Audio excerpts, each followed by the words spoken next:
ವೀಕ್ಷಕ ಬಂಧುಗಳಿಗೆ ಪ್ರಗತಿ ಚಾನಲ್ಗೆ ಆತ್ಮೀಯವಾದಂಥ ಸ್ವಾಗತ. ಇಂದಿನ ಮಹಾರಾಷ್ಟ್ರ ಮಾರುಕಟ್ಟೆಯಲ್ಲಿರುವಂಥ ಈರುಳ್ಳಿಯ ಬೆಲೆಯನ್ನು ನೋಡಿಕೊಂಡು ಬರೋಣ. ಇನ್ನೂ ಯಾರು ಹೊಸದಾಗಿ ಚಾನಲ್ ನೋಡ್ತಾ ಇದ್ದರೆ ಸಬ್ಸ್ಕ್ರೈಬ್ ಆಗಿ. ನಾವು ಪ್ರತಿದಿನ ಮಾರುಕಟ್ಟೆ ಬೆಲೆಯನ್ನು ಅಪ್ಲೋಡ್ ಮಾಡ್ತಾ ಇರ್ತವೆ.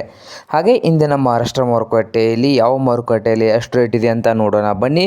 ಮೊದಲನೇದಾಗಿ ಅಹಮದ್ನಗರದಲ್ಲಿ 1 ಕ್ವಿಂಟಲ್ಗೆ 1200 ರೂಪಾಯಿದಿಂದ ಹಿಡಿದು 1500 ರೂಪಾಯಿವರೆಗೆ ಉತ್ತಮ ಕ್ವಾಲಿಟಿಯ ಈರುಳ್ಳಿಯ ಬೆಲೆ ಇದೆ ಅಹಮದ್ನಗರದಲ್ಲಿ.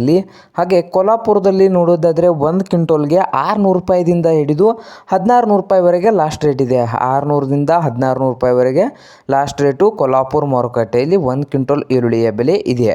ಹಾಗೆ ಸೊಲ್ಲಾಪುರ ಮಾರುಕಟ್ಟೆಯಲ್ಲಿ ನೋಡೋದಾದರೆ 1 ಕ್ವಿಂಟಲ್ ಈರುಳ್ಳಿಗೆ ಸೊಲ್ಲಾಪುರದಲ್ಲಿ 100 ರೂಪಾಯಿದಿಂದ ಹಿಡಿದು 1650 ರೂಪಾಯಿವರೆಗೆ ರೇಟು ಇದೆ.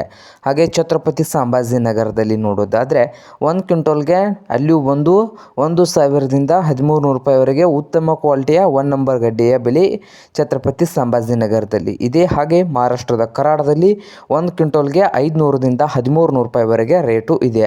ಹಾಗೆ ಸಾಂಗ್ಲಿಯಲ್ಲಿ ಕೂಡ 400 ರೂಪಾಯಿದಿಂದ 1400 ರೂಪಾಯಿವರೆಗೆ ರೇಟು ಇದ್ದು, ಹಾಗೆ ಕರ್ನೂಲ್ದಲ್ಲಿ 700 ರೂಪಾಯಿದಿಂದ 1100 ರೂಪಾಯಿವರೆಗೆ ರೇಟು ಇದೆ. ಇದು ಇಂದಿನ ಮಹಾರಾಷ್ಟ್ರ ಮಾರುಕಟ್ಟೆಗಳ ಬೆಲೆ ಆಗಿದ್ದು, ಇನ್ನೂ ಯಾರು ಹೊಸದಾಗಿ ಚಾನಲ್ ನೋಡ್ತಾ ಇದ್ದರೆ ಸಬ್ಸ್ಕ್ರೈಬ್ ಆಗಿ.